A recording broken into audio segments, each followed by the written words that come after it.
The company was on the brink of collapse. And my fiancée, Celine, chose to leave me, for another man. They moved to Australia to start over. I begged her to stay. Again and again. But she rolled her suitcase to the door, didn't even look back. She was gone. 1 year later, I found real love. And just like that, I filed for a marriage license. When Celine heard the news, she caught the first flight home. She waited in the rain outside the chapel, soaked through and shivering, just to see if I'd turn around. "Rowan, why didn't you wait for me? I was wrong. I regret everything. Please, don't marry her. I'll say yes this time. I swear. The wedding is in 2 weeks." Ariana's been working late every night, tying up loose ends at the office. She's running herself ragged, dark circles under her eyes, phone constantly buzzing. I've taken over all the wedding planning. Every spare moment, I'm either with her or on the phone with the event manager, confirming the tiniest details. Marcus, my best friend, watched all this with a smirk. "Honestly, I never thought you'd get married," he said. "Why not?" I asked, barely looking up. He chuckled. "Come on, man. Everyone in our circle thought you were destined to marry Celine. When she ran off to Australia last year, we had bets going, how long till Rowan goes crawling back." He leaned in, grinning. "You didn't even last 3 months. Found a new girlfriend, and now you're getting hitched in under a year." I paused, fingers still on the photo album. Then smiled, soft, certain. "Yeah. I'm glad it worked out this way." Marcus raised an eyebrow. "So you and Celine? That's done for good?" "Completely. But she bought a plane ticket when she heard about the wedding. I didn't catch the rest. Because my fiancée, Ariana, had just walked through the door. She was here to take me home. That night, I lay in bed holding my wife. My mind wandered back to a year ago. When the company's cash flow collapsed and we were on the edge of bankruptcy. I was burning out, running on fumes. 3 days. 8 hours of sleep. And somehow, I still tried to carve out slivers of time to be with Celine. I remember the night I rushed home after managing another crisis. The house was quiet. I found Celine in the bedroom, packing a suitcase. "You're back early," she said, a flicker of surprise in her eyes. She hurried to tuck a jewelry case under a pile of folded clothes. I stood there for a moment. Then said quietly, "I came home to spend time with you." She didn't even pause. "Your company's still falling apart and you've got time for this?" Her voice was sharp. Reflexive. Then, realizing how it sounded, she softened. Okay. I'm just heading to Australia for a few days. You don't need to worry about me. Just, focus on fixing the company, all right?" I gave her a hollow smile. "Australia?" "Yeah," she said casually, still folding clothes, not looking up. "You remember Landon? He's been having a rough time ever since that tax scandal. Got blacklisted in the industry. Needs to get away. But I'm not just going for him," she added quickly, as if sensing the shift in my expression. "You've been way too stressed lately. I heard there's a brilliant doctor down there. I thought maybe I could talk him into coming here to help you." Now she looked up, eyes bright, her lips curled into a sunny smile. So confident. So convincing. And for a second, I wanted to believe her. I stared at her, my heart tightening. "Can you not go?" Her smile faltered. "Rowan," she said, her tone suddenly tense, "don't make this into something it's not. I'm just going to clear my head. A short trip. I'll be back before you know it. And it's not even for me. That doctor's hard to book, me going in-person shows were serious." She kept talking. Her mouth kept moving. But my world had already gone quiet. Something inside me was unraveling in slow motion. My chest ached. But I couldn't look away from her face. As if blinking might make her disappear. We both knew. The trip wasn't for fresh air. It was an exit. Disguised in sunshine. From the very beginning. The first time she came to me and we signed that 5-year agreement. We both knew this wasn't a forever kind of thing. Still, I tried one last time to hold on. Celine, I said, stay. She laughed lightly. Our 5-year deal's not even up yet. Don't be dramatic, Rowan. I told you, I'm just going on a short trip. Why are you acting like this? She leaned in, cupped my face with both hands. Relax. I swear, I'll be back in a few days. I didn't say anything. But my hands were trembling at my sides. And in my heart, I was already saying goodbye. Of course, it played out exactly as I feared. She wasn't gone for a few days. Not long after they landed in Australia, she filed for permanent residency. She was starting over. For good. I called her. Confronted her. She didn't flinch. Didn't apologize. Well, she said, almost breezy, I did ask you for help before. You turned me down, remember? Landon's career is basically over in the States. He had no shot at staying here. Australia's his only chance. He doesn't qualify for permanent residency, so I stepped in. Landon. Her first love. She must have felt the silence on my end, because her voice softened, dipped into something gentler. It's just paperwork, Rowan. A nationality thing. It doesn't change how I feel about you. Don't overthink this, okay? I stared at the photo in the corner of my desk. A girl with a smile brighter than sunlight.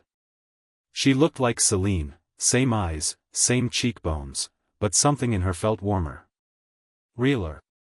Celine had seen the picture once. She asked who it was. I told her. Someone important. She pressed. More important than me. I just smiled. Didn't answer. That silence drove her into a rage. Tears, shouting, cold shoulders that lasted for days. I did everything I could to make her smile again. And when I finally did, she believed it meant something. That she mattered. That she was still irreplaceable. What she never asked was why I didn't even try to lie. Why I wouldn't say the words, even to comfort her. To Celine. Landon wasn't just a first love. He was a symbol. The rebellion against her family. The embodiment of love without compromise. She gave herself to him willingly. Completely. And I gave myself to her the same way. Unconditionally. As long as she stayed by my side, with that face. I didn't care what she asked of me.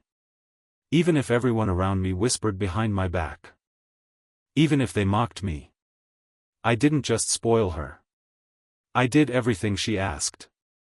Even when she asked me to help Landon, her lover, my rival, I never once said no. People said they'd never seen anyone so pathetic. So blind. But they didn't know. They didn't know what her presence meant to me. How much I owed her, for simply appearing in my life. And pulling me out of the wreckage. What they called foolishness. I called grace. But nothing comes without a price. Heaven's gifts always have fine print. By the 3rd year after losing Ariana, I still couldn't sleep through a night. Every dream was the same. Her body, broken, lying on the ground. Her voice hoarse with pain, calling my name. Rowan. The guilt, the regret, the unbearable ache. I'd wake up drenched in sweat, my heart pounding. And the darkness outside my window felt bottomless. Some nights, I couldn't tell if I was still dreaming.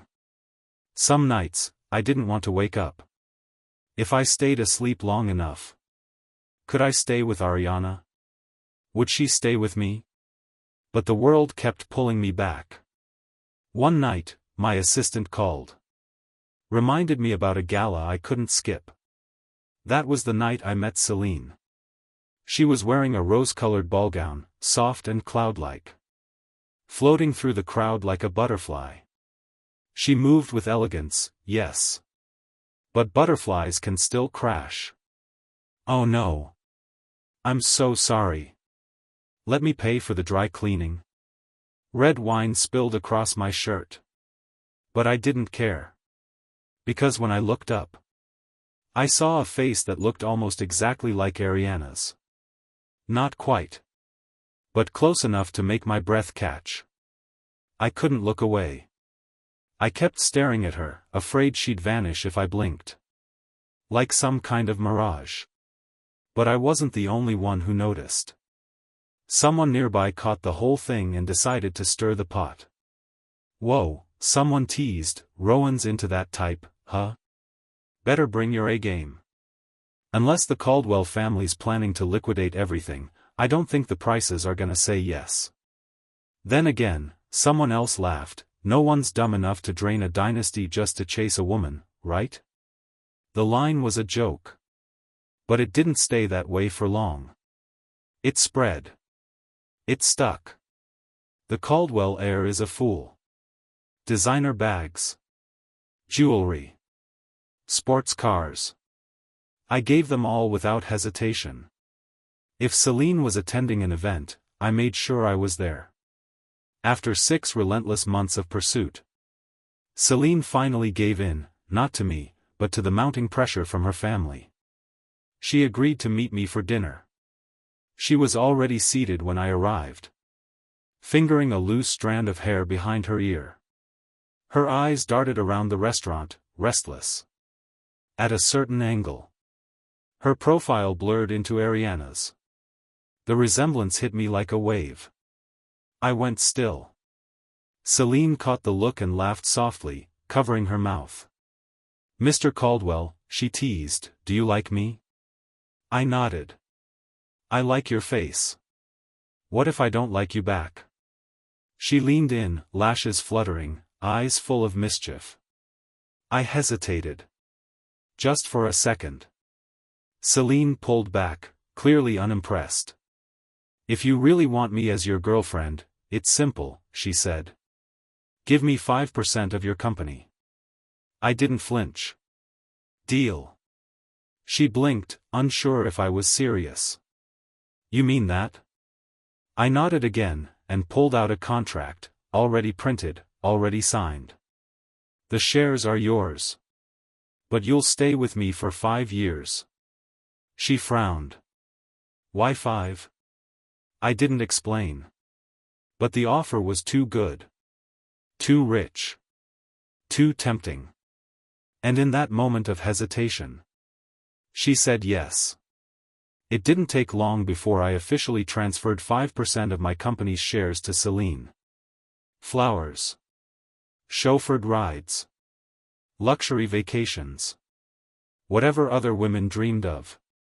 I gave it to her without hesitation. Within a year, she'd grown used to it. The way I bent around her needs, her moods, her silence. And behind my back, she reconnected with Landon. While I was grinding through back-to-back meetings in foreign cities, they were shopping on my credit cards. First-class flights. Designer boutiques. Island resorts. The final blow came in print. A grainy photo on the front page of a gossip tabloid. Celine and Landon, wrapped around each other, like the rest of the world didn't exist. Entertainment section. Page 1. I confronted her. She cried. "Rowan, I swear, it's not what it looks like. Landon and we're just friends." Her eyes shimmered. Tears slipping down that face. That face that never stopped tightening something in my chest. I held her. Whispered it was okay. And quietly arranged to have the article pulled. Later, she said. Landon didn't deserve that. It was just a group dinner, and now he's being attacked online because of me. You have to make it right. So I did. I tossed him a few film deals. No strings. No conditions. The world looked at me and saw a fool. They weren't wrong. But they didn't understand. I didn't want Celine's love. I didn't need her loyalty. All I wanted was her face. The 3 months after Celine left were anything but easy. Without her face near me, the nightmares returned. Soon I was back in therapy. Same office. Same doctor.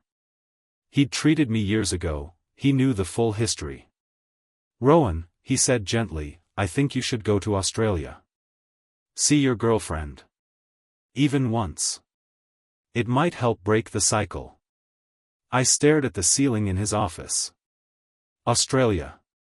That name alone felt like a wound. It was the place I had quietly vowed never to set foot in again. Because Australia was where Ariana died. She had gone on a fully funded study program abroad. Brilliant, driven, full of light. And one night, she walked into a robbery. She didn't survive. The day I got the call, my vision blacked out. When I came to, I was in a hospital bed. For in my arm, striped gown hanging off my frame. Pale. Cold. Empty. The university official came in, expression heavy. Tomorrow, he said, we'll be flying Ariana's ashes home. I'm very sorry for your loss. Sorry? Loss? The words meant nothing. I couldn't accept it. But when the urn arrived, there was no more denying. I had her buried in the most expensive cemetery I could find. Picked a spot full of sunlight and silence. I packed a small memorial box with the things she loved, books, scarves, little keepsakes, and buried it beside the headstone. A piece of her, resting where the world could remember. But the urn, the actual urn, never left my home. It sits in my bedroom. Still. Maybe, it's her way of staying with me. Maybe I just needed to believe that. Because ever since, I see her in my dreams. Every night. Sometimes we talk. Sometimes she smiles. But eventually, every dream ends the same. I see her die. Over and over. The blood. The fear. Her broken voice calling my name. I developed severe psychological trauma. The doctor let out a long, exhausted sigh. Rowan, it's your decision. I'm just making a recommendation. I nodded and left. Outside the hospital, I stood at the curb. One step forward. And I'd be in the path of rush hour traffic. A blur of steel and glass would do the rest. The thought was quiet, intrusive, almost logical. Darkness was crowding the corners of my mind. And then, my phone buzzed. It was Marcus. He'd sent me a photo. God, Rowan, this girl looks just like Celine. Like, scary alike. They could be sisters. Especially the eyes. My hands shook as I tapped the image. And when I saw her, really saw her, my chest collapsed. I touched the screen like it might dissolve. Tears spilled before I even realized I was crying. And for the first time in years, my heart felt alive. Ariana.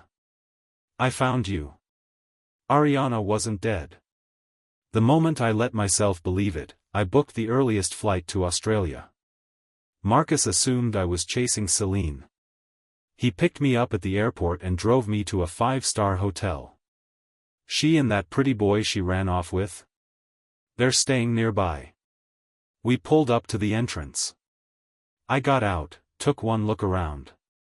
And turned to leave. Marcus caught my arm. Hey, hey. You flew halfway around the world. At least take a shower before you go knocking on doors. He wasn't wrong. The last thing I wanted was for Ariana to see me like this. Disheveled. Exhausted. Barely stitched together. I dropped my bags in the room, showered, changed into a fresh shirt. Outside, it was just past 2 p.m. The hotel courtyard was quiet.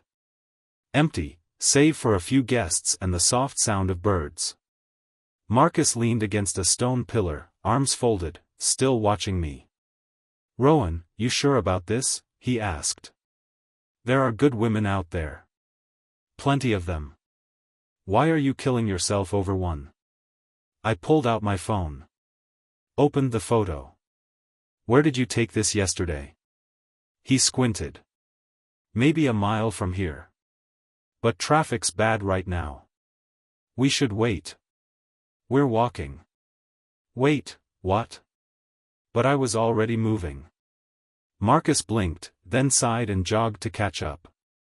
The background in the photo showed a flower shop. A quaint little place with a white wrought iron fence enclosing a patio. Pots of blooming color filled every corner. The sun was brutal that day, the light slicing down at just the right angle. And it landed on her. She turned slightly. Smiled. In that instant, every flower around her lost its color. It was her. No doubt in my mind. My lips parted. The name, buried for years in the back of my throat, rose like a prayer. Ariana. I expected a moment of recognition. A spark. A shiver. A tearful reunion. But nothing happened. She blinked at me. Confused. Polite. Curious. She didn't know who I was. Ariana had lost her memory. And just like that, my chest tightened. Like all the air had vanished from the world. She'd been here this whole time. Surviving in a foreign country, alone.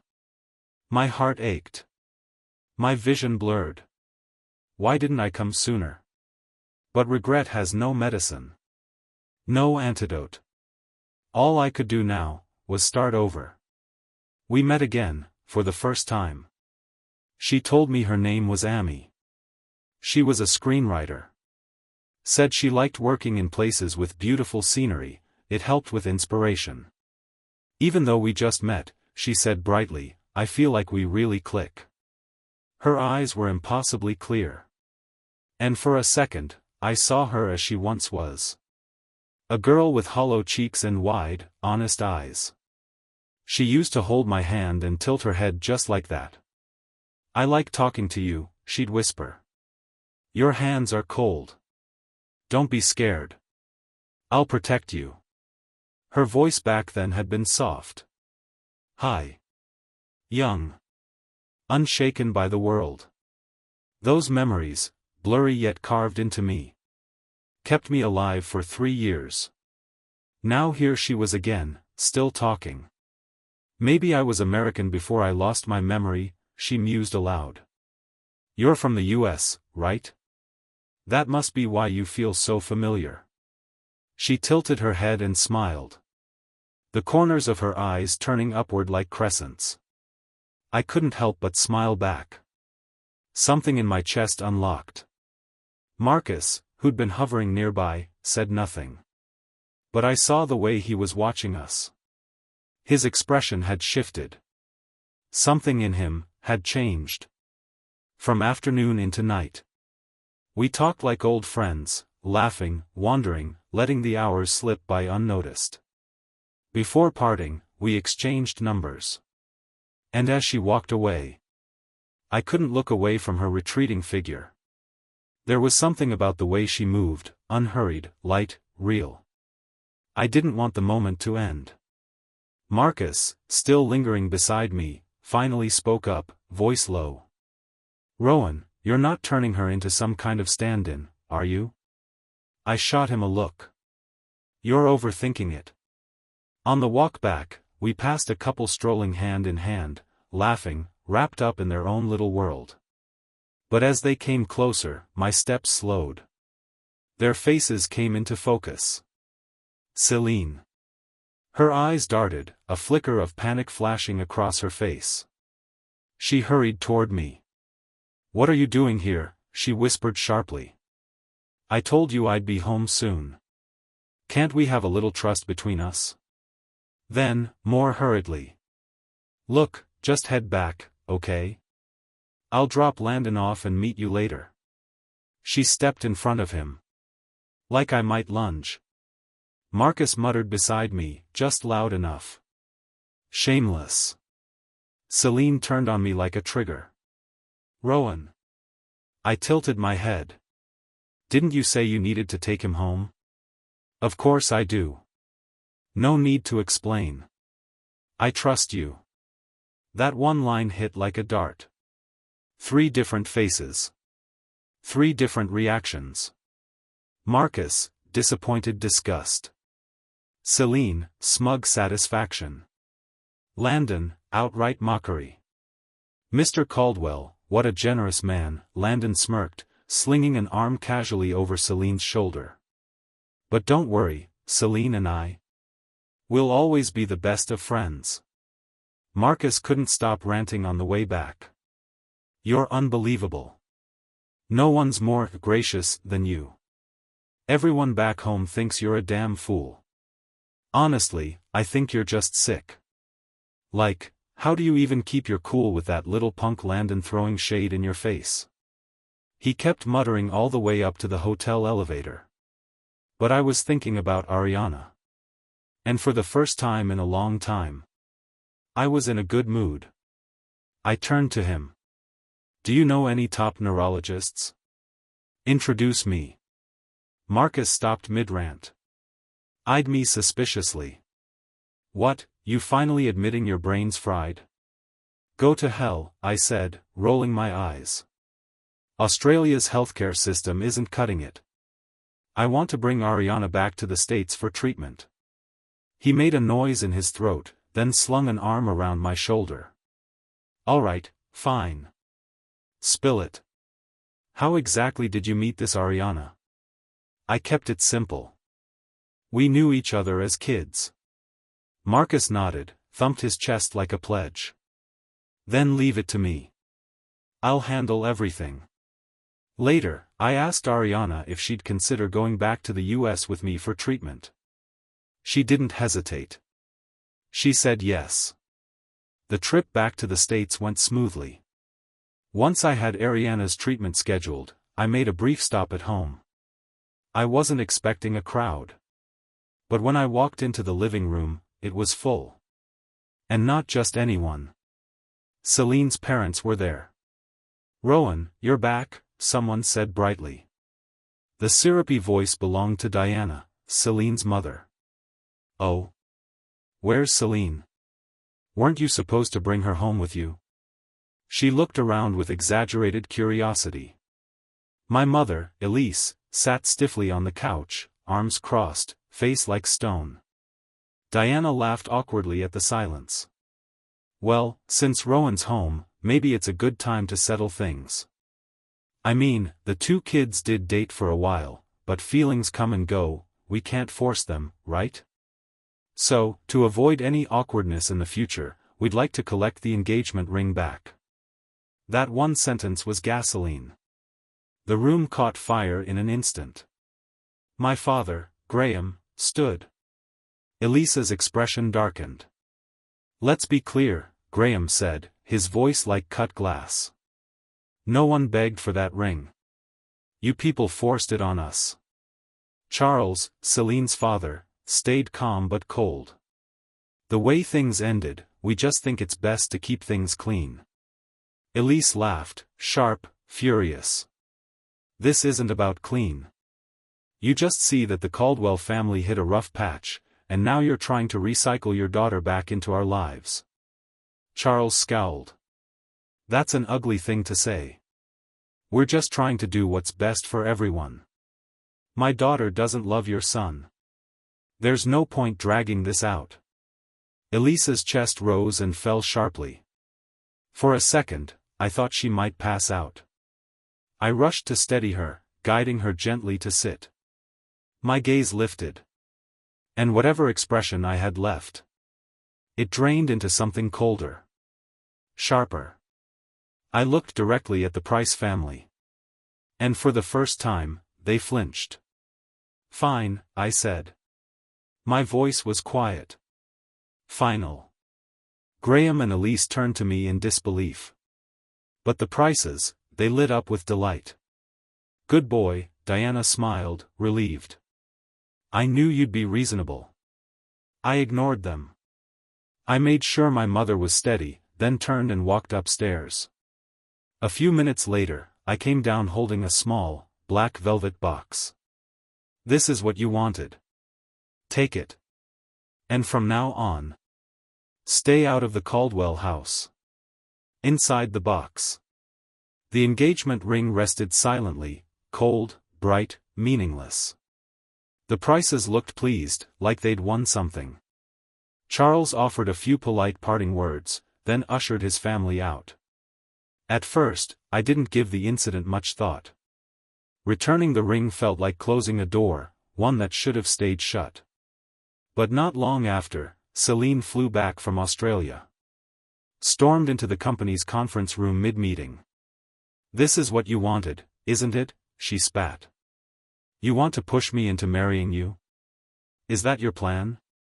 Her voice echoed across the room like a slap.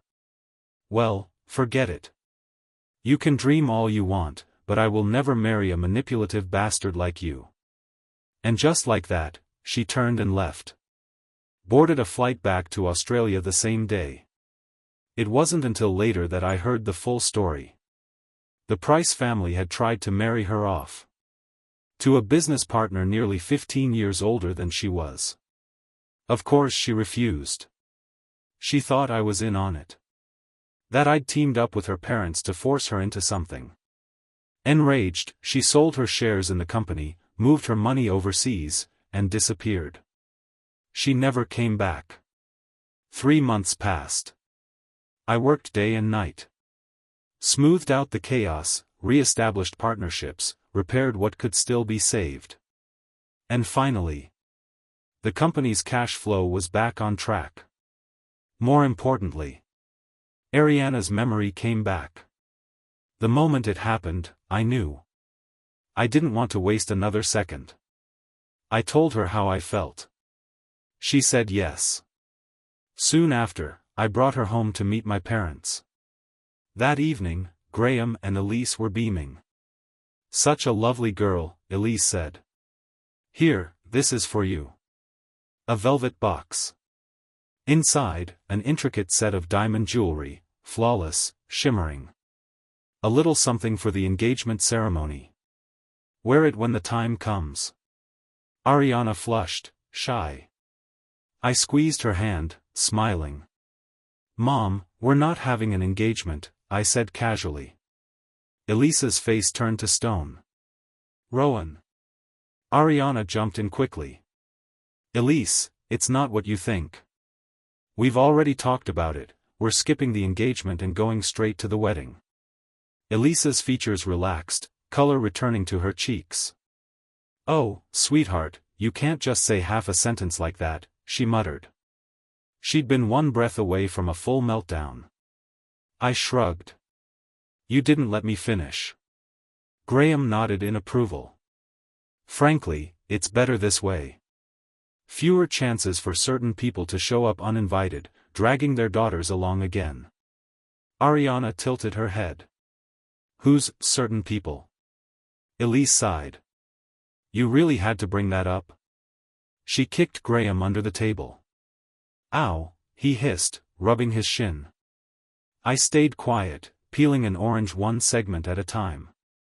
Meticulously removing the white strings, making it clean and soft. Then I handed it to Ariana. "I'll explain that part to you myself," I said quietly. That night, after we kissed, we held each other close. My fingers combed gently through her hair. And a deep, wordless peace settled over me. 2 hearts, pressed close. I could feel her pulse in sync with mine. Ariana's voice broke the quiet, tentative and hushed. Are you sure, you really want to marry me? I tightened my arms around her waist, pressed a kiss into her dark hair. Yeah, I said. We're going to be together.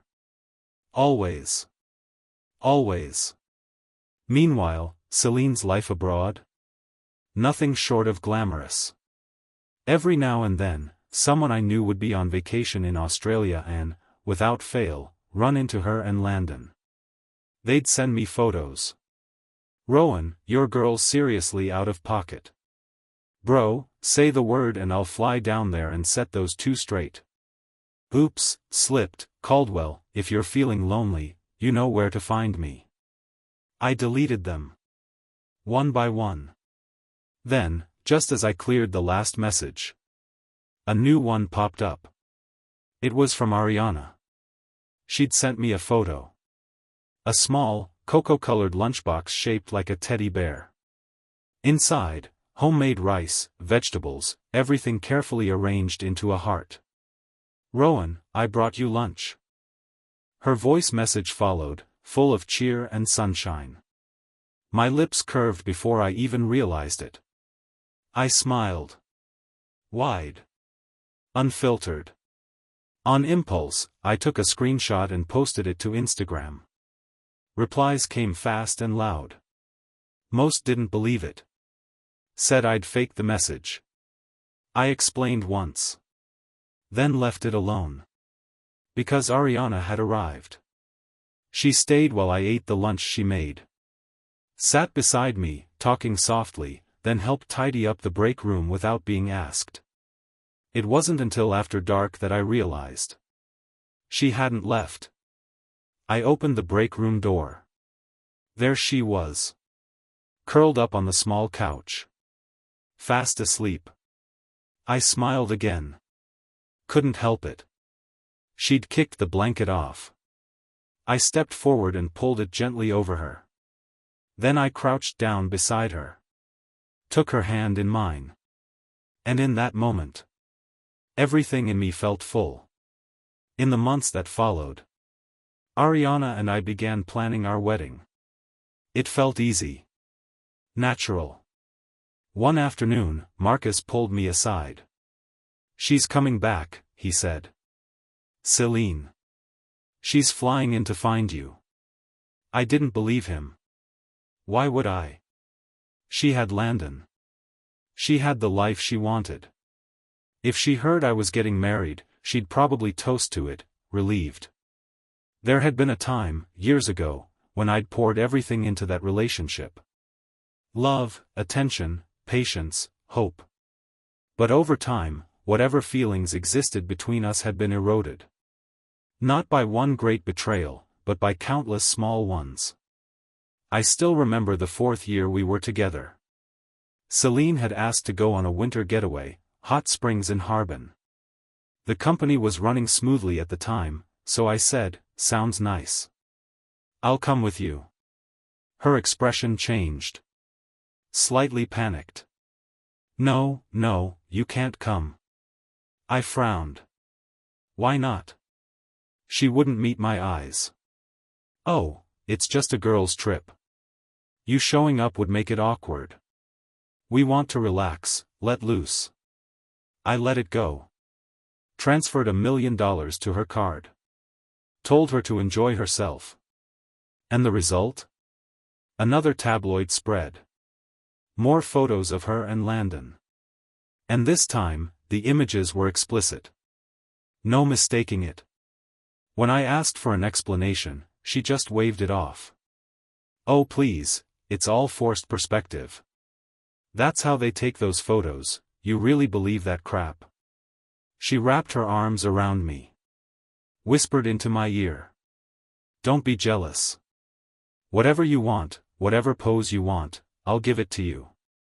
My body went cold. Something hollow opened in my chest. But I couldn't leave her. Not then. So I did what I always did. Forgave her. One more time. With no line left to draw. It wasn't long before Celine came to me with another request. Rowan, you have to help Landon. Her voice was urgent. Pleading. Almost desperate. He didn't mean to commit tax fraud, she insisted. It was his team, his manager, his staff. They were just trying to squeeze more money out of his brand. He only underpaid by 80 million. Just 80. Why ruin his career? Why throw him in prison? He's a born star. He belongs in the spotlight. I placed a hand on her shoulder. Celine, I said quietly, this isn't something I can help with. She shrugged my hand off with a snap. No. You won't help him. Because you're selfish. You want him to die in there. He just needs someone to step in. You could pay the fine for him. Find someone to take the fall. It's not that hard. That's enough. My voice came out flat. Cold. For the first time, I felt it.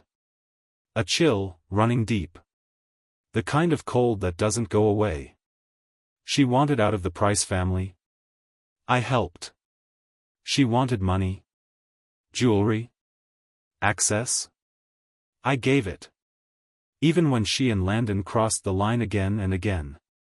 I chose to forgive. But every request, every lie, every kiss that didn't mean anything, made one thing painfully clear. She wasn't Ariana. Ariana was kind. Ariana had integrity. Even if they shared the same face. They weren't the same person. Then Celine did the unthinkable. She stood in front of me. Undressed. Isn't this what you wanted? She said, voice trembling. If you help Landon, I'll marry you. I didn't say a word. Just reached for the blanket. And gently covered her body. She started crying. Rowan, can't you feel how much I love you? Please, just help him. Please. But this time. No matter how long she begged. I didn't say yes. Later, when I let my guard down. She struck. She leaked confidential company information to a competitor. Sold it for enough money to cover Landon's fines. Thanks to the sudden payment, Landon avoided prison. But my company, my work, took the hit. We lost multiple high-stakes deals. The cash flow collapsed. We were back at square one. And still, I didn't go after Celine. But it didn't end there. She kept trying to manipulate me. Kept pretending. Kept lying. All so she and Landon could live large overseas. Free of consequences. So no. When Marcus told me she was flying back to find me, I didn't believe him. Not for a second. I didn't believe Marcus.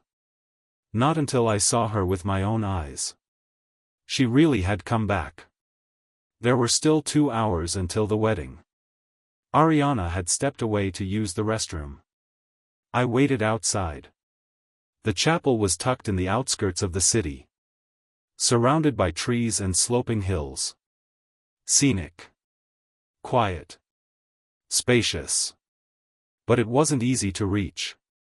No metro nearby. The nearest bus stop was a 30-minute walk. So when I heard the distant roar of an engine, I looked up. Curious. Everyone we invited had already arrived. Who else would be coming now? I turned toward the sound. Just in time to see a woman running across the courtyard. Heavy makeup masked her features. But her eyes gave her away, tired, anxious, desperate. Celine. She smiled when she saw me. A soft, almost practiced smile. Rowan. Her heels clicked against the stone. She stopped just a foot away.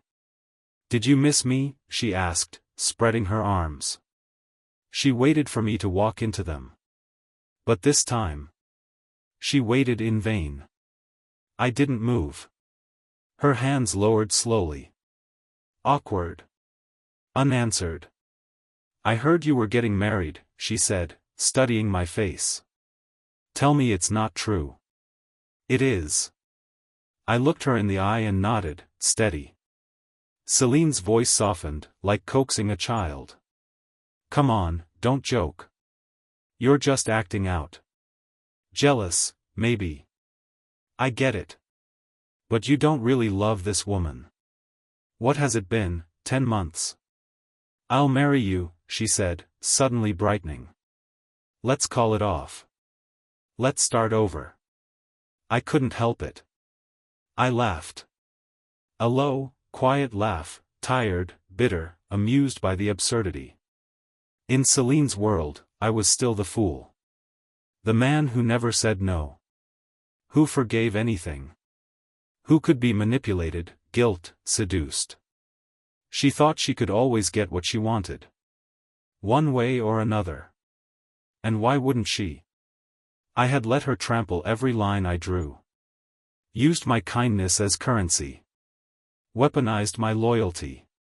But not today. If you're here to give your blessing, you're welcome to stay. If not, please leave. Her smile fell. For a long moment, she said nothing. Then, barely above a whisper. You've changed. I met her eyes. Calm. Honest. Tired. No, I said. You never really knew me at all. The photo on my office shelf. The room I never let her enter. The name I whispered in sleep when I was too drunk to guard myself. If she had paid just a little more attention, she would have realized. Most of my love was never hers to begin with. In all those years we were together, I was the only one who ever gave. I tried to love her. Tried to redirect my heart. Tried to convince myself she could be enough. Because I thought Ariana was gone.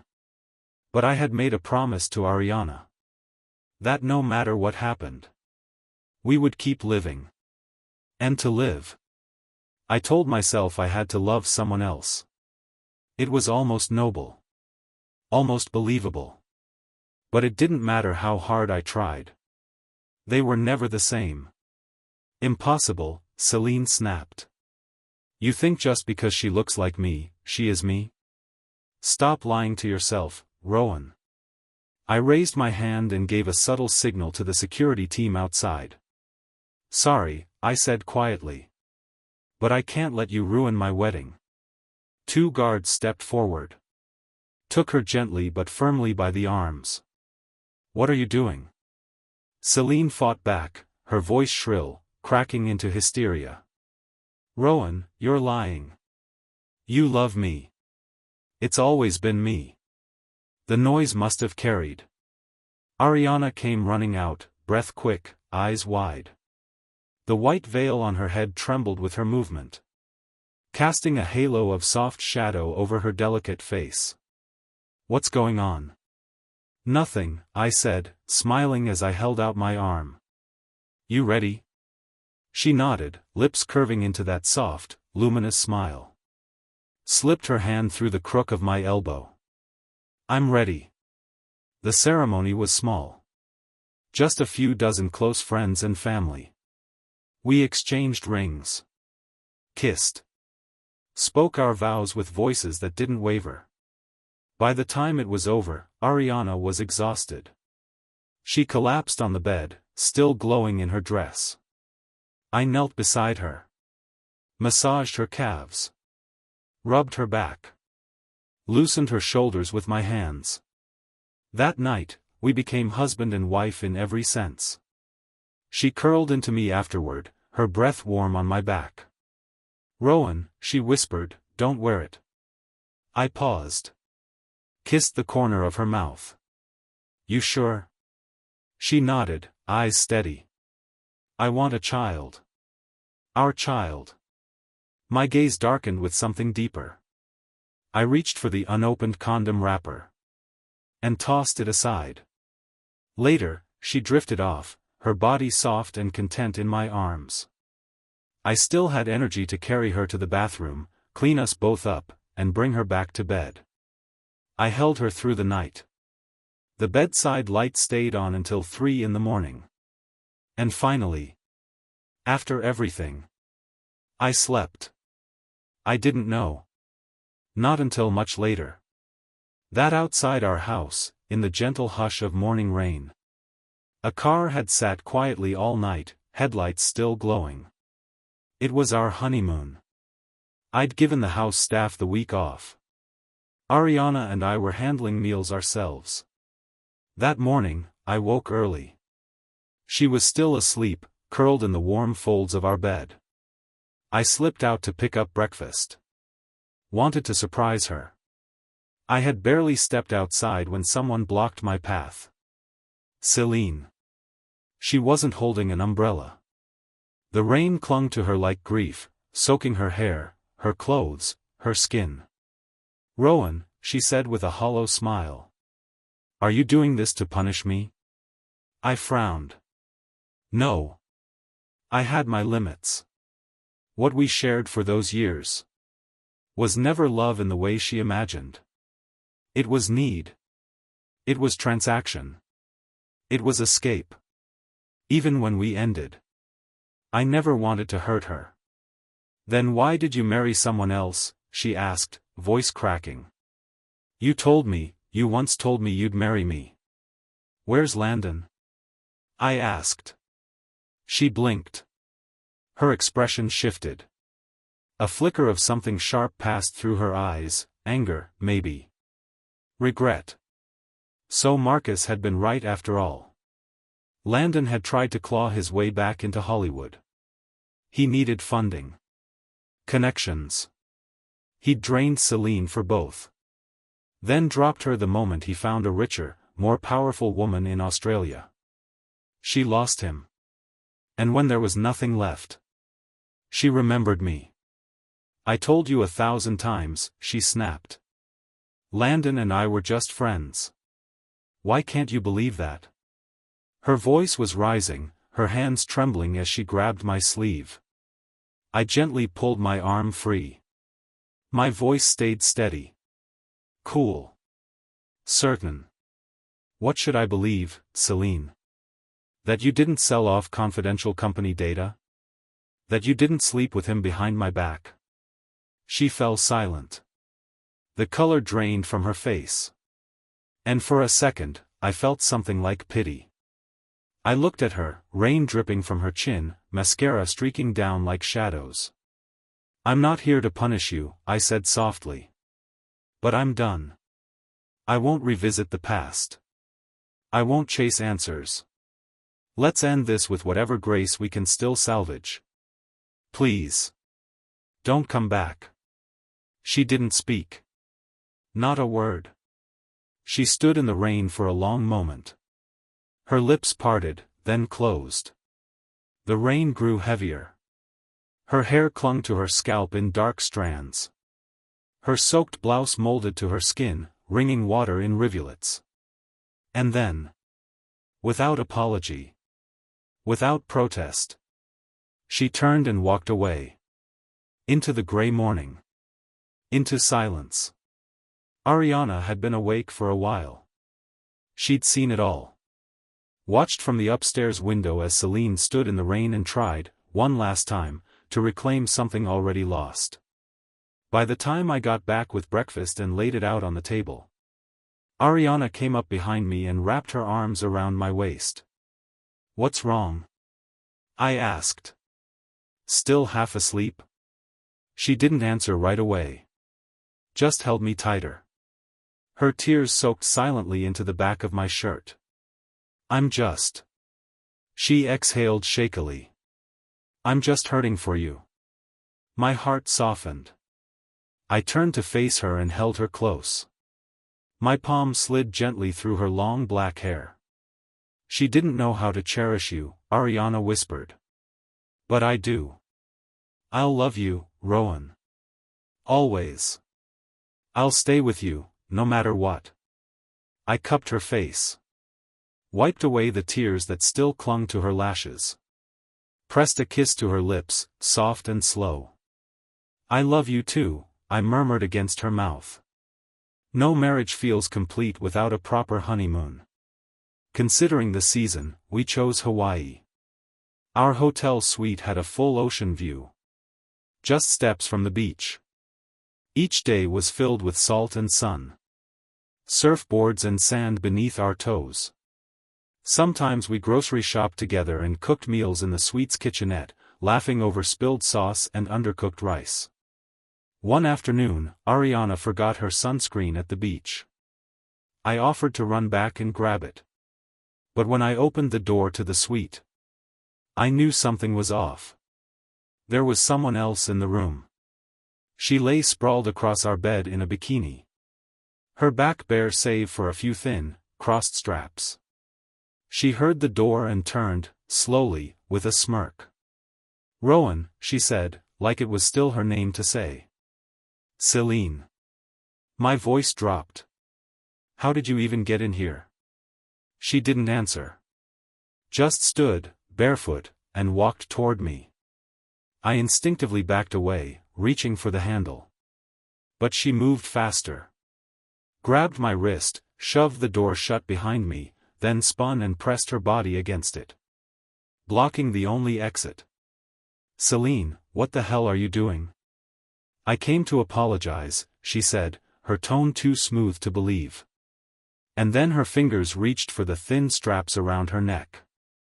"If you're here to apologize," I said, "maybe keep your clothes on." She tilted her head, eyes bright with the same old madness. "I was a mess. I admit it," she said. "I made 1,000 mistakes. I used you. I slept with Landon. But I want to make it right now. Let me make it up to you. Do you want me, Rowan?" She stepped closer, whispering. "Come on. Kiss me." My pulse pounded. This was madness. Delusion. "Celine, stop it," I snapped. "You're out of your mind." "No," she insisted, eyes wide, breathing quick. "I owe you. And I'm going to repay every debt." She lunged. I ducked. Sidestepped. Tried to defuse. But she kept coming. We went in circles around the room, me dodging, her chasing, like some twisted game I never agreed to play. Twice around the suite before I'd had enough. The door burst open behind me. I turned, startled. And there stood Ariana. But before I could move, Celine threw her arms around me. Clung to me like a woman who still believed she had the right. Then she turned toward Ariana with a smug smile. "Oops," she said sweetly. "Sorry, Ms. Sloane." Looks like Rowan and I rekindled a little flame. I shoved her off, harder than I meant to. My chest heaved, jaw clenched. My voice came out hoarse, eyes burning. "You're insane." My heart pounded, not from guilt, but fear. I was terrified Ariana would misunderstand. Terrified she'd think even for a second that Celine's madness meant something. But the girl who had always looked soft in my arms, fragile and quiet and kind, stood there, calm, unshaken. She simply smiled. "Did you get the sunscreen, Rowan?" I blinked. "Ariana, I didn't, nothing happened." Her fingers gently pressed against my lips. "Shoo," she whispered. "You don't need to explain. I trust you." She reached for my hand. And with a grace that sliced deeper than cruelty ever could, she walked us out. Celine faded behind us. Like noise we'd chosen not to hear. The sun was warm against our backs. The beach shimmered gold. The sea stretched blue and endless, waves glittering with light. All around us, parasols, yoga mats, children's sandcastles, laughter in the distance. I squeezed Ariana's hand. "I've had our things packed," I said quietly. "I booked us a new place, more private, more secure." She didn't ask why. Didn't need to. Whatever you say, Rowan, she said, smiling. She rose on tiptoe, pressed a kiss to the corner of my mouth. Behind us. Celine stood motionless in the hotel doorway. Her fingernails digging hard into her palms. But we didn't turn back. Ariana and I kept walking. Toward the water, toward the sun, toward everything that was finally, completely ours. That afternoon, we were heading out to find a restaurant for lunch. But Celine followed us. Again. We chose a place at random, sat down, and ordered. Ariana and I kept our composure. She didn't acknowledge Celine. Neither did I. After placing our order, I excused myself to use the restroom. The moment I stood, Celine began to rise, ready to follow. But Ariana spoke. Calmly. Clearly. "Ms. Price," she said, "would you mind sitting down? I'd like to have a word with you." Celine paused. Brows lifted, lips curled into a smirk. "Well, Miss Sloane," she said, "do you really trust Rowan?" She leaned back, voice low and taunting. "I mean, think about it, if he and I weren't rekindling something, how else would I have gotten into your hotel room? It was his idea, you know. Said it would be exciting. Thrilling." She even let out a little laugh. "As if you were supposed to come back that quickly." Ariana just smiled. Not cruelly. Not sweetly. Just, steady. "Ms. Price," she said gently, "you know what? I actually want to thank you." Celine blinked. That wasn't the reaction she expected. Something in her chest tightened. Was this sarcasm? Mockery? But Ariana's expression stayed sincere. Quiet. Centered. "Thank you," she said, "for being there for him, for accompanying him through some hard years. But you shouldn't have hurt him." Celine scoffed. "Wow. So gracious." Then, with a sneer. "And what gives you the right to say I hurt him?" Her tone turned sharp. "Do you even realize you're just my stand-in? If you didn't look like me, he never would have married you." Ariana tilted her head. Smiled sadly. "We've known each other for 20 years. Her voice was calm. Her eyes steady. Who was the real shadow? The real reflection? It was obvious. Color flushed into Celine's face. Her eyes turned glassy with anger. Ariana didn't flinch. "If you two had truly fallen in love while I was gone," she said, "I would have stepped aside. But the truth is, you didn't value him. Not when it mattered. So yes, I'm thankful for what you gave him. And I'm equally heartbroken by how careless you were with his heart. I'm lucky I didn't die. Lucky I came back. And now, I get to live the rest of his life with him." She stood slowly. "Ms. Price. I think it's time you start living your life, too. Somewhere else." When I returned to the table, Celine was gone. Ariana looked up at me and smiled. Like nothing had happened. And for the first time in years, I felt free. I set the glass of watermelon juice beside Ariana's hand. She looked up with a sweet smile. "Thank you," she said softly. "No Celine. No disruption. Just us." The rest of our honeymoon passed like a dream. A full, quiet month of laughter, sunlight, and long, uninterrupted days. When it was finally time to board the plane home, I thought I saw someone near the airport entrance. A flash of red lipstick. Familiar eyes. "Celine?" I paused. Ariana tilted her head. "What is it?" I shook my head. "Nothing," I said, adjusting the luggage cart and guiding us through security. 6 months after the wedding, Ariana became pregnant. It happened during a family gathering. A casual lunch at home. Elise had made her signature baked salmon. As soon as the platter hit the table, Ariana suddenly covered her mouth and bolted for the bathroom. I rushed after her. Elise and Graham sat at the table, looking stunned. But Elise, sharp as ever, narrowed her eyes. "That could be a sign," she said under her breath. "She might be pregnant." I didn't wait to wonder. That evening, I took Ariana straight to the hospital. When the results came in, I stood frozen in the hallway. My fingers clutched the paper, but the words blurred behind a rush of heat and joy. I was going to be a father. I could barely speak. But the joy quickly gave way to concern. Would she be okay? Could she handle it? The first few months were hard. Ariana became sensitive to smells. Meat in particular.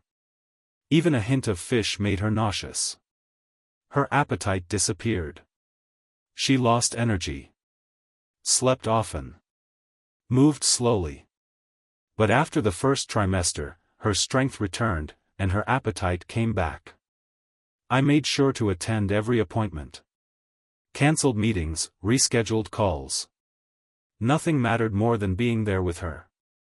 At each checkup, while we sat in the waiting area, a muted television hung on the wall. One afternoon, a news segment aired on a non-profit scandal in a neighboring state. Embezzlement. Gross misconduct. The camera zoomed in on a worn, pale-faced man. The organization's former chief financial officer. I recognized him. Celine's last lifeline. I said nothing. The exam room door opened with a soft creak. Ariana stepped out, holding the latest report. She leaned into me, her eyes calm and bright. "The doctor says everything looks great. The baby's healthy." I took the paper from her hands. A smile broke across my face, effortless and full. "That's wonderful," I said. "Let's go home." As we walked, I gently shifted my position, placing myself between Ariana and the television screen. Wrapped an arm around her. Shielded her from everything behind us. And we walked toward the door. Toward light. Toward life. At 5 months pregnant, Ariana started getting restless at home. She didn't feel like writing. Didn't want to spend her days staring at the same walls. So when she heard that my company was holding its annual gala, her eyes lit up. "I want to go," she said, practically glowing. I hesitated, only for a moment. Then nodded. "Of course." At the event, the smart ones approached with care. They offered their congratulations, made a little small talk, and left quickly. Not wanting to tire her out. But for every person with tact, there are always a few without it. They didn't know the full story. Just the headlines: whirlwind romance, marriage within a year, Celine gone. And some of them, people Celine had once greased behind my back, still hadn't let go of their assumptions. 3 of them made their way to Ariana. "Ms. Sloane," one said with a smirk. "Never thought you'd be the one to land our boss." "Right," another chimed in. "I figured he'd end up with Ms. Price." A third leaned in, voice low and slick. "Just goes to show, loyalty doesn't get you far. Pretty face and good timing. That's the winning combo." I came back just in time to hear that last part. And in that moment, I wondered if I'd been too forgiving. Too soft. Too quiet for too long. The fire rose in me. No more warnings. No more chances. I fired them on the spot. They sputtered out half-baked apologies, embarrassed, scrambling. But they were escorted out before the main course. The energy shifted after that. The mood soured. So Ariana and I left early. Skipped the rest of the evening. Back home, she sat me down. Gently massaged my temples. "I'm not upset," she said softly. "Don't worry." But I did. I couldn't help it. I exhaled slowly. My past, the years before you. She reached out and took my hand. Interlaced her fingers with mine. Rowan, she said, I don't blame you. You were grieving. You were sick. And you needed something to hold on to. I understand that. I pulled her into my arms. And in the quiet of our home. Her belly against mine. Our child between us. I felt something ache, then settle. The baby came in March. That morning, I waited just outside the delivery room. Nerves wound tight, every breath shallow. The hallway was too quiet. Every second stretched like wire. Finally, one of the nurses stepped out and told me I could come inside and wait. I didn't hesitate. After the scrubs, the gloves, the disinfectant, I was led in. A large white sheet hung across Ariana's midsection. Behind it, she was in agony, sweating, trembling, crying out in pain. I wanted to run to her. Grab her hand. Tell her I was there. But I didn't dare. Childbirth is serious. Sacred. Dangerous. Without a doctor's instruction, I was terrified that my presence might hurt her in some way. Only when everything was ready. Only when the lead physician gave me the signal. Did I step forward? She looked up, soaked in sweat, her hair matted to her temples. I reached out and held her hand. Stay with me, Ariana, I whispered, voice breaking. You're doing amazing. Just hold on. She gave a tired, crooked smile. Cold sweat ran down her face. Rowan, she panted. Remember our promise. I do, I said quickly, clutching her fingers. You don't have to talk. Just breathe. Save your strength. Hours passed. It felt like days. And then, finally, the crying started. 2 voices. Not one. Twins. A boy and a girl. I helped the nurses clean them, my hands trembling with adrenaline and awe. Together, we laid them in the incubator bed, 2 perfect little lives wrapped in soft blankets. And then I turned to Ariana. She had drifted off, utterly spent. Her face was pale but peaceful. Breathing steady. Hair still tangled, skin still flushed, but beautiful, so painfully beautiful. This was my wife. My love. The mother of my children. And in that moment, something cracked open in my chest. A softness I'd never felt before. A kind of overwhelming peace. I reached for my phone and took a quiet photo. Ariana asleep, our babies behind her, a sliver of morning light breaking through the curtain. Then I posted it. Caption. Thank you to my amazing wife. I love you. Within minutes, my phone lit up. A flood of notifications, messages, and congratulations from family and friends. But I didn't check them. I powered off the phone. And turned all my attention, every ounce of it, to the 3 people who now meant more to me than the entire world. After the twins were born, we temporarily moved into a luxury postpartum recovery suite just outside the city. I hired a team of specialists, licensed postpartum doulas, lactation consultants, and newborn care nurses. Ariana had every need taken care of, from nutrition to sleep schedules. That allowed me to return to work with peace of mind, knowing that every night, I'd come home to my wife and children. 2 months later, Ariana was nearly fully recovered. That's when my parents, Graham and Elise, suggested we host a 100-day celebration for the babies. I hesitated. They're still so young, I said. No need to make a big deal out of it. But my mother waved me off with a glare. You don't understand anything, she snapped. Don't interrupt. So I did what any modern husband would do, I complained to Ariana. She chuckled, brushing my hair back playfully. Your parents promised no outsiders, just close family. Some traditions matter, Rowan. Then she glanced toward the nursery and smiled softly. Little Rowan and Sophie are lucky. Most babies don't get their lives recorded from day one. She wasn't exaggerating. Graham and Elise were completely smitten with the twins, especially Elise, who now spoke exclusively in baby talk.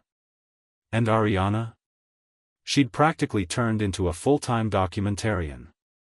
She bought 3 different cameras, DSLRs, vintage film, even a GoPro strapped to a crib mobile, just to capture every coo and blink.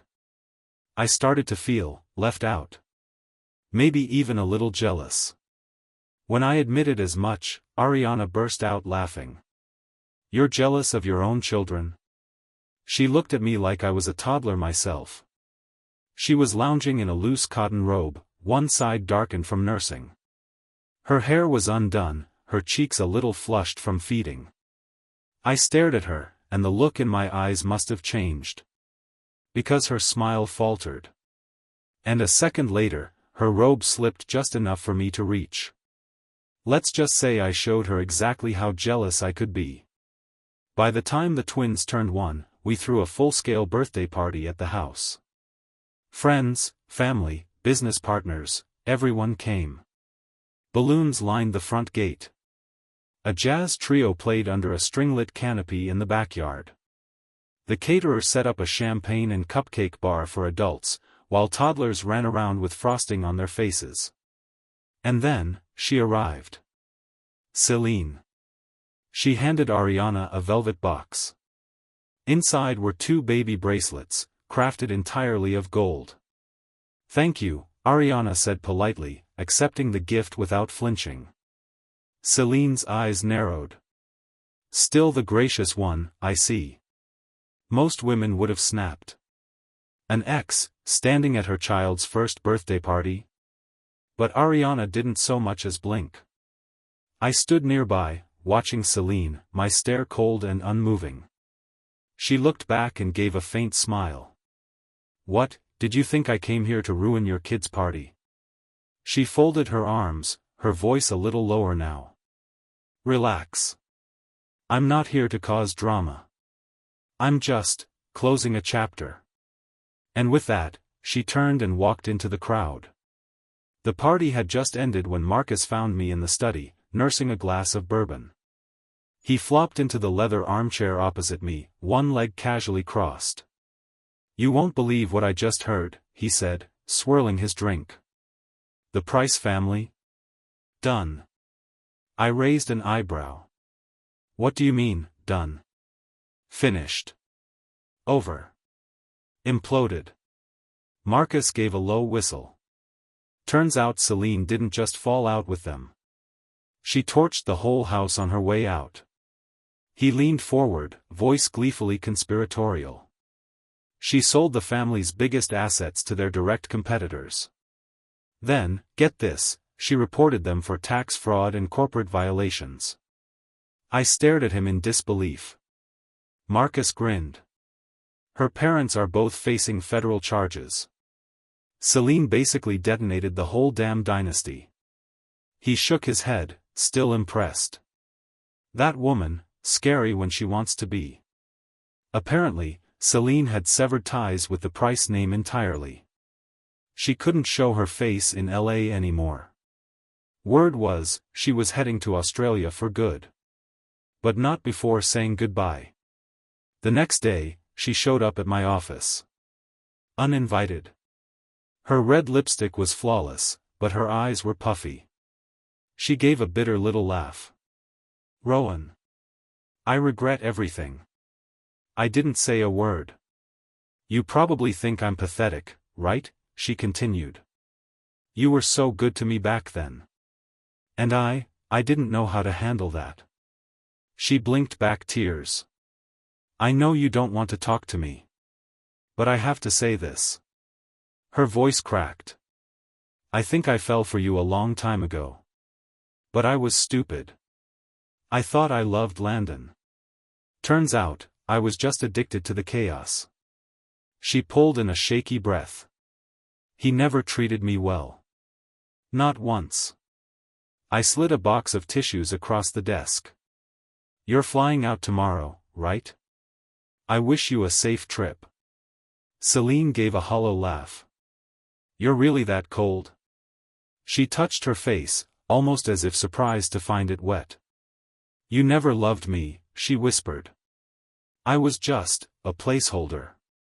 A distraction. There was a long silence. We did have something, right? She asked quietly. There was love? I glanced at the clock. Ariana was waiting. I'd promised to take her to the movies. I have to go, I said simply. Celine stood there, tears streaming silently down her cheeks. No more tantrums. No more seduction. Just a woman who finally understood what she'd lost. She left without another word. And I never saw her again. By the time the twins turned 3, our company was finally running smoothly. I hired a team of capable managers to take over the day-to-day operations, freeing me up for something we hadn't done in years. A world tour. Just Ariana and me. Of course, traveling with 2 toddlers was out of the question. But lucky for us, we had Graham and Elise. Come on, I pitched one evening over dinner, it's time you two got to enjoy the sweet life of doting grandparents. We'll just drop the kids off now and then, some weekend fun, some bedtime stories. They smiled, a little too trusting. Back home, I started preparing Jake and Lila for preschool. Hey champs, I said one morning, crouching at eye level, you're big kids now. Time for preschool. They had no idea what that meant. But they did hear lots of snacks and new friends, so they clapped with excitement. The first day? All excitement turned into full-blown meltdown. The moment I left them at the classroom door, both started bawling like their world was ending. Their teacher smiled, clearly used to drama, but still a little stunned. Mr. Caldwell, she said, I've never met kids who could scream this loud. Impressive lungs. I gave a modest shrug. They're healthy kids. My wife takes excellent care of them. She chuckled wearily. You know, they're still young. You could wait another year. I smiled but didn't answer. I showed up the next morning. And the next. Within a month, Jake and Lila had adjusted. New friends. New snacks. Minimal tears. Perfect timing. That's when I started dropping them off at my parents' house now and then. Before I left, I'd kneel down and say, be good. If you need anything, talk to Grandpa and Grandma. Without fail, both would yell, we want Mommy. I'd put a hand to my chest. Excuse me? She's my wife.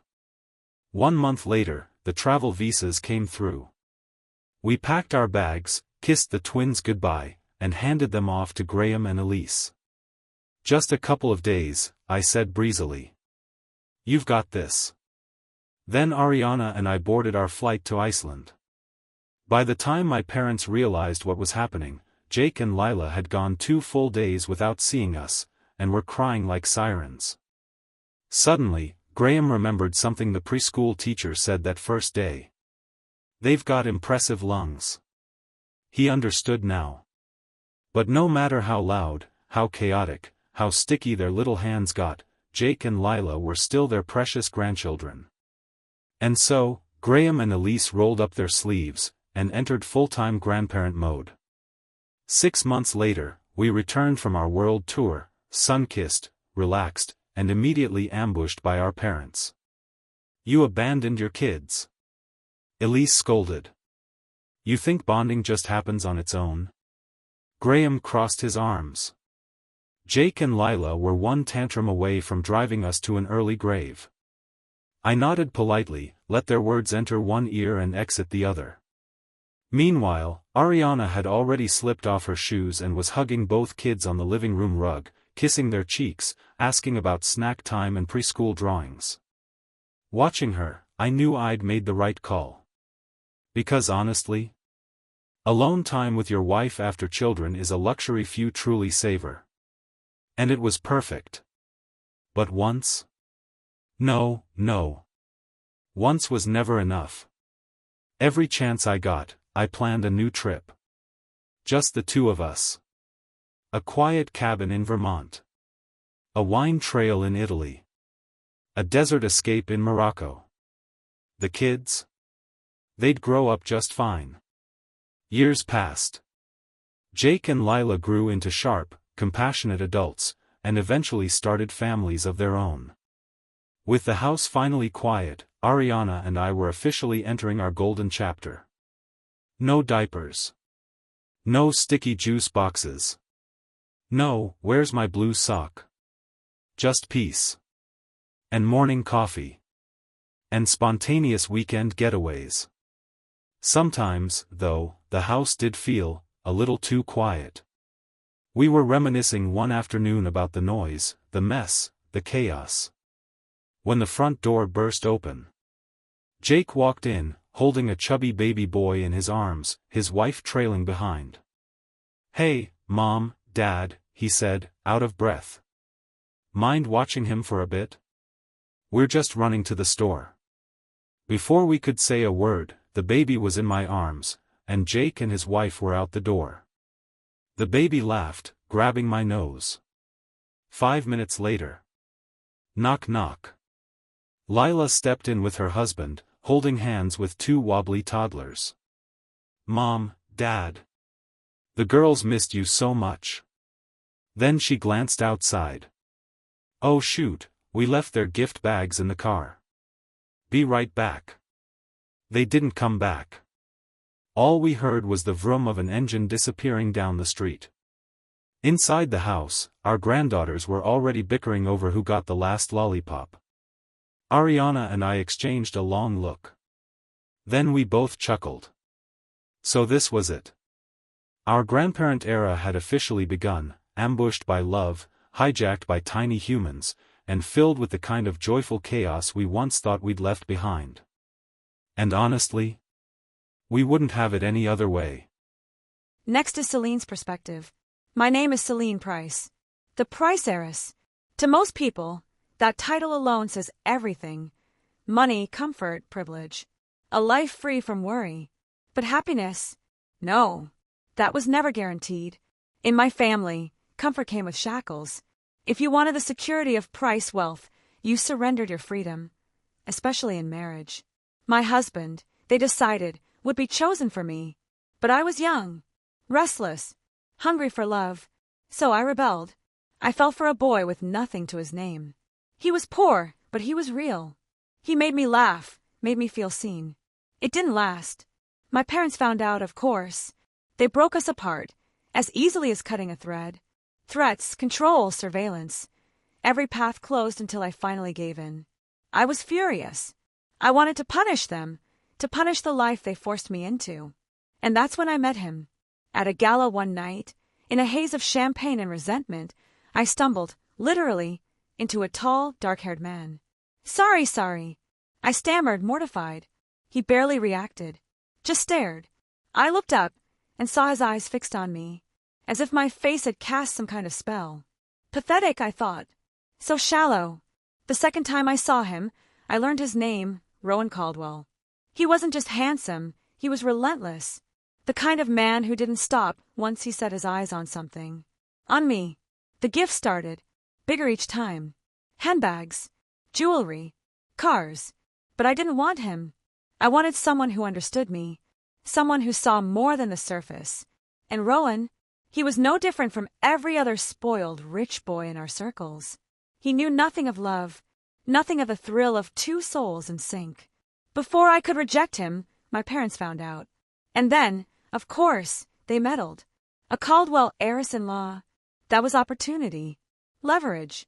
They cut off my credit cards, stared me down, ordered me into his arms. So I agreed to the date. That night before, I sat by the window, staring into the dark, whispering a wish. I wished for money, so much money that I could break free from them all. From my parents. From the cage. I wanted freedom. The next day, Rowan never stopped staring at me. Yes, I was beautiful, I knew that. But hadn't he ever seen another woman before? It was almost boring. But his bluntness, his awe, fed my vanity. So I teased him, smiled, let the game play out. Still, he was dull. Predictable. The date was a burden, a favor owed to my family.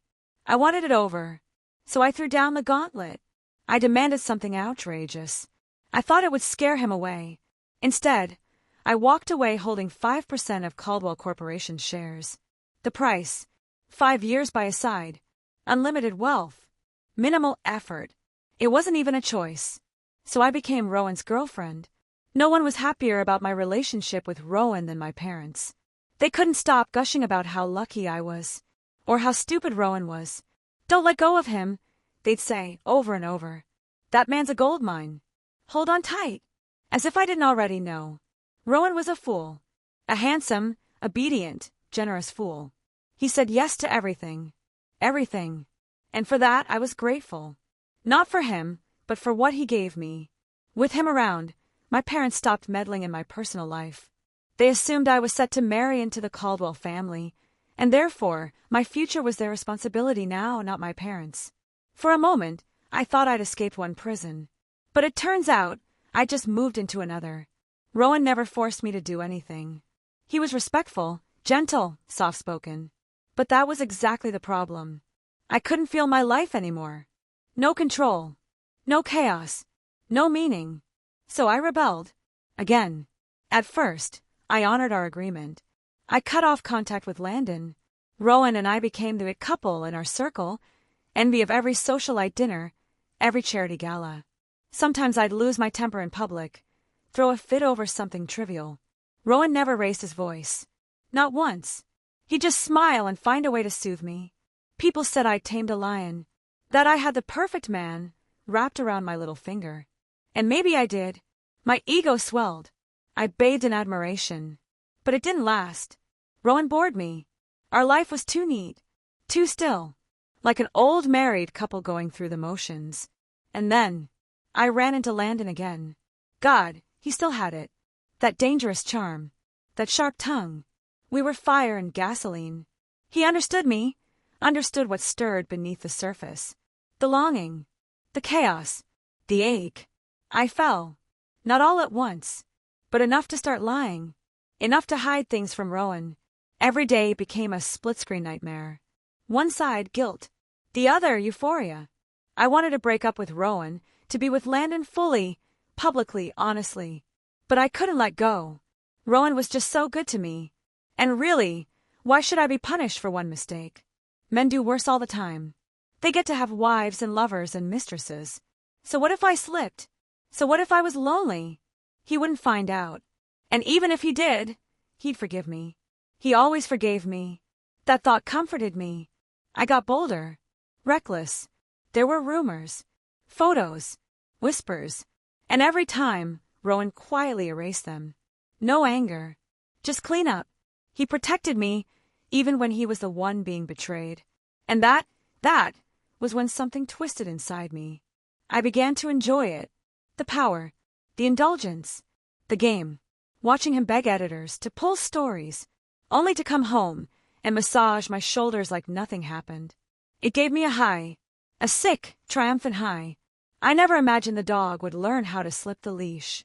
Then came the scandal. Landon, the man I'd risked everything for, was caught in a tax evasion case. $80 million. Gone. The government came after him like wolves. And me. I didn't have that kind of money. Not even close. But I couldn't just stand by and let him go to prison. So I did the only thing I could think of. I went to Rowan, the man who had always said yes. Always caught me when I fell. But this time, he didn't even blink. No. Flat. Cold. Final. I tried to seduce him. Touch his hand. Tilt my head. Smile the way he used to melt for. Nothing. Not even a flicker. I felt humiliated. Ignored. Invisible. And something snapped. I told myself it was for Landon. That I was saving him. But deep down, I just wanted to prove I still mattered. That I still had power. Over someone. So I did something unforgivable. I sold off classified internal documents from Rowan's company. It was illegal. I knew that. And for one terrifying second I thought, this is it.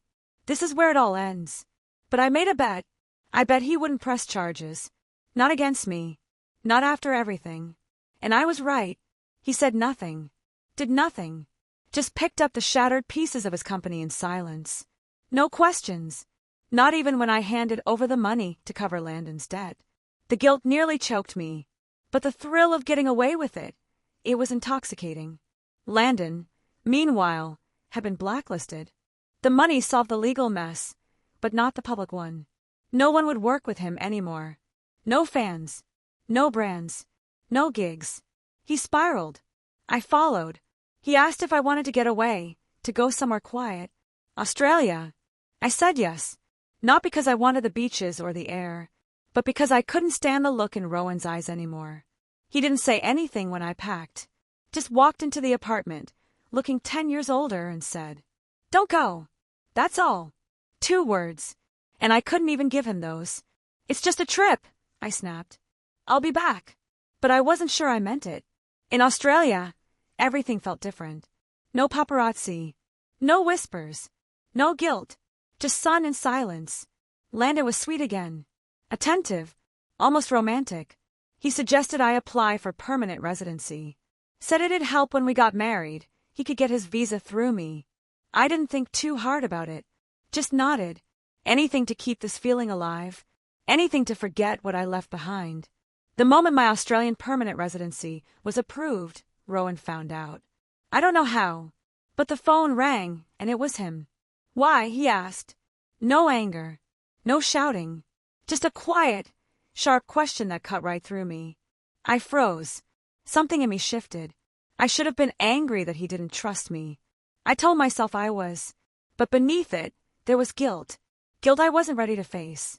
We argued. The call ended badly. The 5-year agreement we had? It wasn't up yet, but I wanted to believe I still had some dignity. So I told Landon not yet. Told him we'd wait. Then, just when I thought the chapter was closed, I saw Rowan.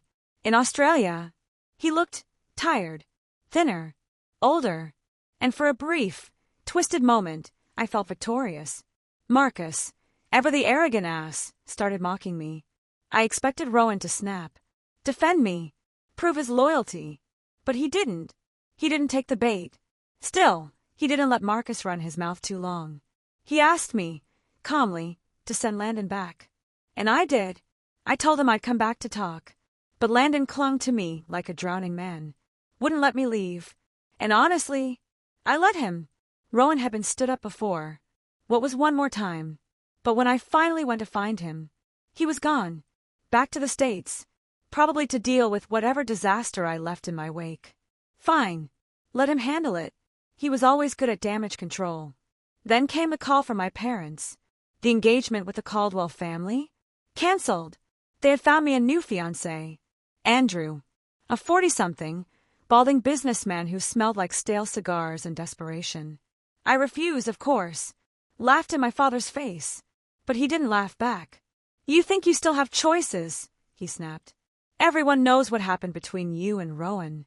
You embarrassed us. You want to keep being a burden. You marry Andrew." That was it. The real reason came out. The Caldwell family wasn't worth clinging to anymore.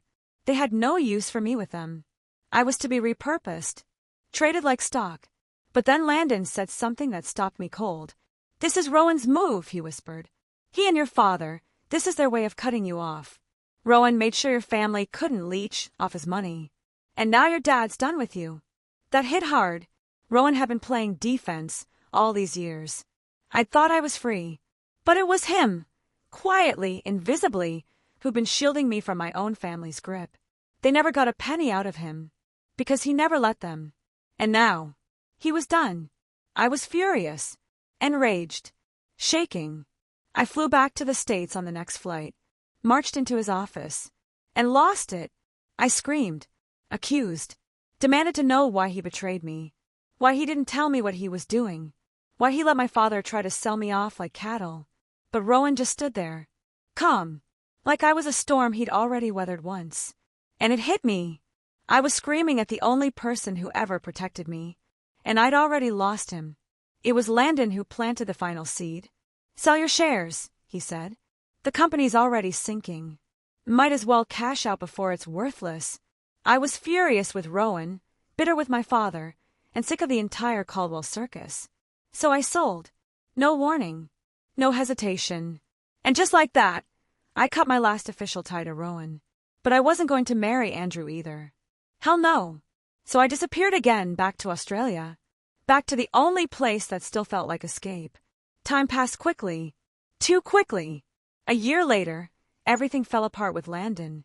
Money problems. Trust problems. He'd been seeing an older woman behind my back. Some washed-up heiress with more diamonds and cents. It was pathetic. He was pathetic. And for once I was grateful. Grateful I hadn't married him. Still, he'd used me. Got me to help secure his own residency. Spent my money like water. That cash. Gone. I told myself it didn't matter. Rowan would make that money back in a week. He always did. I figured I'd go home soon. Fix things. Make him forgive me. But before I could even board a flight, I heard the news. Rowan was getting married. No warning. No hint. Just a cold, clinical headline. I felt like I'd been struck by lightning. Married? Rowan? To someone else? That wasn't possible. That wasn't how our story ended. He was supposed to wait. He was supposed to know. I called everyone. Friends. Publicists. Tabloids. Anyone who might have known something I didn't. And every response hit like a slap. Wait, you didn't know. I thought Rowan was marrying you. Well, the new girl kinda looks like you, actually. That one stung. I was a replacement now. A prototype. The screaming started before I even realized. I threw my phone. Smashed a lamp. The neighbors called the police. After the warning, I went quiet. Too quiet. But inside, I was plotting. If she looked like me, then she was me. She was my stand-in. A placeholder. I had to stop this. I tied up everything in Australia and flew back. Landed on the day of the wedding. Stormed the venue like a woman on fire. He was standing there in a white tux, a soft pink rose pinned to his lapel. My favorite flower. My wedding colors. Everything was mine. Except the bride. I walked up to him, heart pounding. "I'm back," I whispered. Smiling. Waiting for the moment. The gasp. The relief. The passionate, messy, reckless kiss. The vow to cancel it all. To come home to me. But nothing came. No spark. No panic. No warmth. His eyes met mine. Calm. Flat. Empty. Like he was looking at a stranger. He didn't flinch at my touch. Didn't blink when I confessed everything. Didn't even bother pretending to care. He let me stand there, watching him marry someone else. And when I got too close, someone escorted me out. I stayed outside the venue. Fingernails digging into my palms. Waiting. For the ceremony to end. For him to come out and say it was all a mistake. He never did. I followed him home. Waited in the car across the street, eyes fixed on the window where I knew he slept. The light turned on. Then off. Then on again. I didn't blink. Didn't sleep. All night, I sat there, replaying our best moments like a woman possessed. The way he used to hold my hand in crowded rooms. The way he looked at me when I wasn't speaking. How I used to cry and he just cave. He always gave in. He always loved me. Didn't he? The rain came in the early hours. Thick, cold, punishing. But I didn't care. I got out of the car and stood there like a ghost. Soaked. Trembling. Waiting. When he finally opened the door and stepped outside, I ran to him. "I'm sorry," I whispered. "I'm sorry for everything." He just looked at me, quiet, unreadable, tired. And then he said it. "You want me to believe you?" His voice was low, like he was already done talking. "Believe what? That selling confidential company files was a mistake. Or believe you didn't sleep with him?" That hit harder than any slap. The rain stung my face, or maybe that was just my own tears. I had no answer. No defense. He wasn't yelling. He wasn't even angry. He was just done. And that hurt more than anything else. I walked away. Soaked. Humiliated. Frozen to the bone. But I wasn't done. I couldn't be. We had years together. We had history. He didn't get to erase me that easily. So when I heard he and her were going to Hawaii, I followed. I used every favor I had, bribed hotel staff, got a room key. I waited in his suite, alone, determined. This time I'd make it right. I'd say everything I never said. I'd give him everything he ever wanted. But when he walked in, he didn't even flinch. No spark, no softening. Just that same closed-off, controlled look. He didn't want me. Not even a little. When she came out of the bathroom, he panicked. Panicked. As if I was the homewrecker now. He ran to her. Tried to explain. Tried to make sure she didn't misunderstand. And I just stood there. Invisible. I realized something then. Something I should have known years ago. He wasn't indifferent all those times I cheated. He wasn't stoic. He just didn't care because it was me. Because I wasn't her. I was never her. Later, when she and I were alone, she told me the truth. That she'd been there before me. That I was the late arrival. The replacement. I wanted to hate her. But I couldn't. Because suddenly, everything made sense. The way he stared at me when we first met. The way he tolerated me. Indulged me. Forgave me. Never corrected me. He didn't love me. He loved the shadow of someone he'd already lost. And when he got her back, I became obsolete, a ghost in my own story. So no, his love wasn't fake. Not all of it. Some part of him did care. But I ruined it. I poisoned it. I broke it with my own hands. And now, I'm not the girl he saves. I'm the one he forgets. Years passed. Without Rowan shielding me, I finally saw my family for what they really were. Vile. Ruthless. Just like me. We fought. Often. And when I was no longer useful to them, they showed me their true faces. I was nothing but a burden. I remember being invited to a party once. A birthday party. Rowan's daughter. I hadn't planned to stay long. I just wanted a glimpse. He was there, of course. With her. And 2 kids. They were smiling. Laughing. They looked like everything I once believed I was entitled to. A perfect little family. Complete. Without me. When I left, my chest felt hollow. Like my ribs were empty bird cages. I wanted to scream. Instead, I took it out on the only people left who still shared my blood. When my father was arrested, he looked at me from behind the glass and spat. "You'll die alone, Celine. Mark my words. You'll die and no one will care." He wasn't wrong. At 45, I lay in a hospital bed with no visitors. No flowers. No hand to hold. The nurse scrolled through her phone beside me, chuckling. "Oh wow, remember that old actor? Landon. Dead," she said. "Apparently AIDS. TSK. Men like that, they think nothing can touch them." She didn't notice the way my eyes stayed open still. I didn't flinch. Didn't smile. Didn't cry. I'd planned it for over a decade. Poison doesn't always come in a bottle. Sometimes, it comes in secrets. In debts unpaid. In strings quietly pulled until the whole world unravels for someone. I let him rot the way he let me rot. He was the last ghost. And now he was gone. And still, there was no peace. Because at the core of it all, I was a price. Raised by wolves. Bred for war. Taught to take before I could ever learn to give. I never truly loved anyone. Not really. Not Rowan. Not Landon. Not even myself. And so I will die exactly the way I lived. With ambition instead of affection. With strategy instead of softness. With memory instead of meaning. Alone. But at least now it's quiet.